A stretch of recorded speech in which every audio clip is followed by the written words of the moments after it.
Being born really isn't that uncommon. Almost everything in this world is meant to die. In this world, a life born is nothing more than an insignificant speck and shouldn't even be counted as an existence. Death is natural. Johan Liebert from Monster. Johan Liebert, a character who is considered as one of the best villains of all time by many fans of Monster. Whenever I watch him or the way he behaves, it reminds me of another iconic villain, the Joker, who is similarly adored by many fans. Out of all the villains I have read or watched about so far, his personality is the scariest one in my opinion. It just scares the shit out of me. You know why? Reason being that he can exist in any person in this world and you may not even be aware of it until you meet him, the real him. What I mean by real him is just like the Joker wears a mask to portray himself as a murdering psychopath, Johan too has a mask which covers his inner darkness from the outside.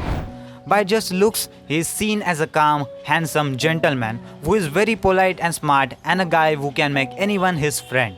But on the inside, he seems to be the definition of pure psychopathic evil creature. His cold stare and persuasive words were enough to make people to do his biddings or kill themselves. What were the true motives that drove this murdering psychopath? What drove him to do this insane stuff without feeling an inch of guilt? In this video, we will go over some things from the Monster anime and maybe manga to learn what his intentions might be for all of the things he was doing. Johan's goals basically revolves around two things. First is witness of the scenery of the doomsday, and the second is the engineering of the perfect suicide. Sometimes his motives seems like to show people the fear of destruction through chaos. In some other words, we can say he just wanted to see humanity fighting against each other. Johan once said that everyone's life is like a game, where only the fittest for the change will survive, and that in the end humanity would strive for the person to be on the top. This is definitely derived from the Darwin's theory, which says that as the time passes by, only species who are fitted for the change can survive. It is a natural selection process. Now, this is not a bad viewpoint to have. Many people in this world have this type of viewpoint. But if your mind is as messed up as Johan's, then this alone is enough to make you want to end the whole humanity and witness the doomsday by yourself. And this behavior is what we see him doing throughout the series. For example, this is what he did at the Kinderheim 511. He have never used any weapon to kill anyone. He never used guns, chainsaw, knife or anything. Rather, his weapon is words. Not just some normal words, but words that are just frightening, blood-curdling and truth-bombing, which makes his victim to go into depression. He also used manipulative techniques to use people as his puppets to do his bidding. His merely existence is the best living example of the phrase words can kill. Of course, Johan was not like this since he was born, but rather he was made like this through the different incidents that he went through when he was a child. His actions were deeply influenced by the incidents that happened around him, especially the events surrounding the three frogs and the Red Rose Mansion. As the time passed by, he experienced more direct situations. His motives and goals changed accordingly. Let us go into his history a little bit and see what incidents made him like he is today. Johan and his twin sister Anna were born to a couple who underwent the eugenics experiment which was performed by Franz Bonaparte.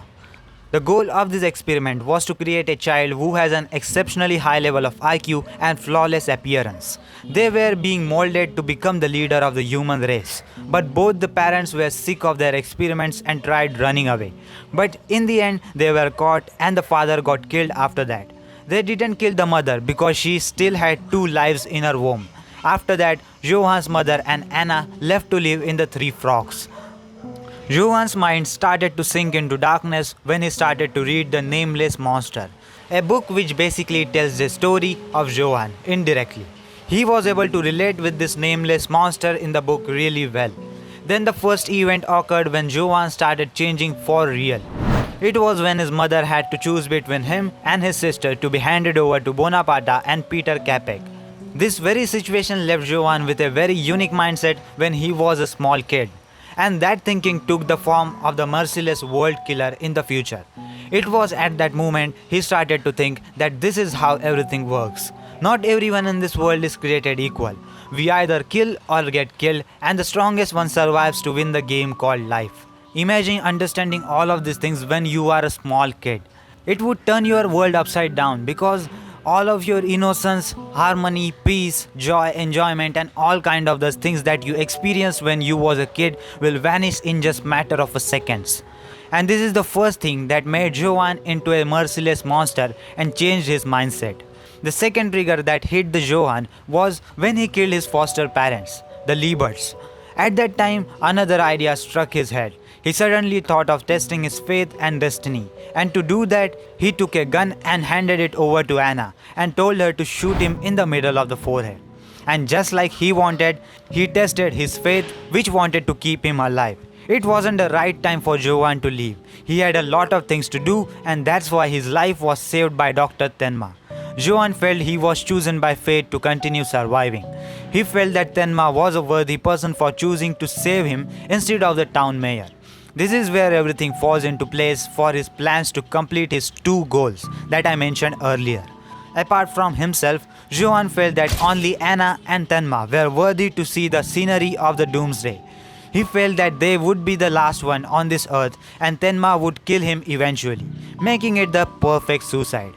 His primary motive took a detour when he reread The Nameless Monster at the Munich University Library.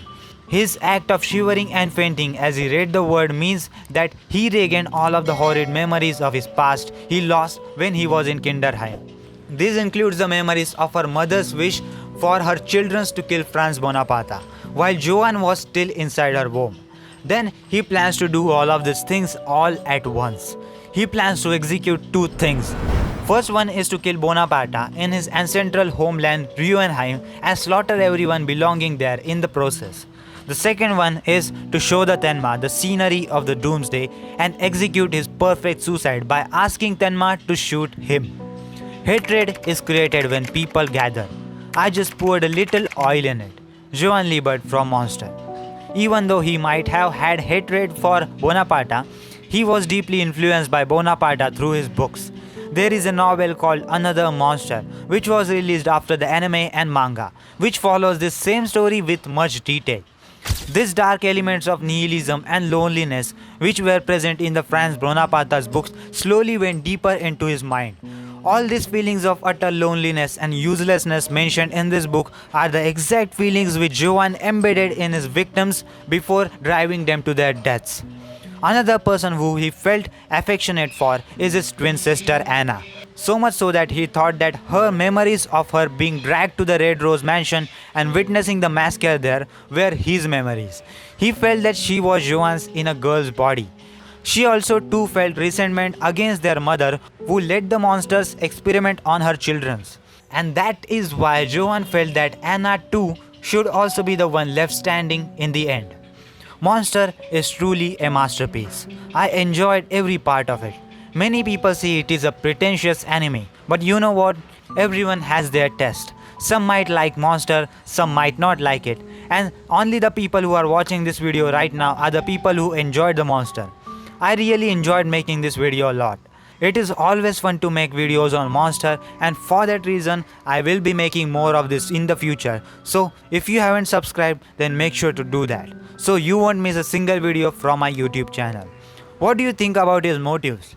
Let me know about your thoughts in the comment section down below, and if you enjoyed this video then make sure to subscribe to my YouTube channel because I post daily anime content about top 10 top 5 listings, anime reviews, recommendations, news theories and all sort of anime content on daily basis. So if you enjoyed then please subscribe, and that was it, and I'll see you in the next one. Sayonara.